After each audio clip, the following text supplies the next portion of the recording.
দেখতে দেখতে বাজার থেকে আমি চলে এসেছি। এসে দেখি বন্ধুরা আমার জন্য এখানে দাঁড়িয়েছিল।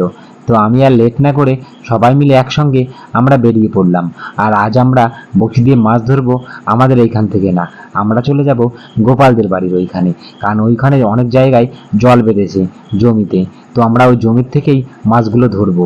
তো আজ আমরা নদীতে যাচ্ছি না মাছগুলো ধরতে। তো ফাইনালি আমি সামনের দিকে আর আমার আরও 3টে বন্ধু ওরা পেছন দিয়ে আসছে। তো দেখতে দেখতে আমরা চলে আসলাম গোপালদের বাড়ির সামনে। তো আমি আমার সাইকেলটা রেখে সবাই মিলে একসঙ্গে আমরা ঢুকে পড়লাম গোপালদের বাড়ি। আর তোমাদের সঙ্গে আর একটা কথা শেয়ার করি, গোপালদের বাড়ি আসলে আমি একটা জায়গায় যাই, এই জায়গাটা আমার প্রচণ্ড ভালো লাগে। দেখো কত সুন্দর এইখানের পরিবেশটা, এটা দেখলে সত্যিই মন ভরে যায়।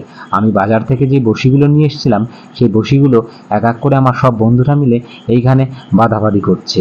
আর তোমরা যারা যারা বড়শি দিয়ে মাছ ধরেছো তারা তারা